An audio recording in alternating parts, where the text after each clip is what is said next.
White হাউসে ট্রাম্পের $400 million ballroom প্রকল্পের নির্মাণ কাজ বন্ধের নির্দেশ দিয়েছে মার্কিন ফেডারেল আদালত। শুক্রবার আপিল বিভাগের 3 সদস্যের বিচারক বেঞ্চ সে রায় দেন।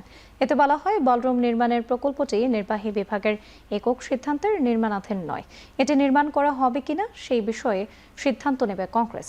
এছাড়াও হোয়াইট হাউসে থাকা কোনো প্রেসিডেন্টের সেখানকার সম্পত্তির উপর সাংবিধানিকভাবে কোনো কর্তৃত্ব নেই বলেও জানিয়েছে আদালত। ইতিমধ্যে ফেডারেল আদালতের রায়ের বিরুদ্ধে আপিলের কথা জানিয়েছেন মার্কিন প্রেসিডেন্ট ডোনাল্ড ট্রাম্প।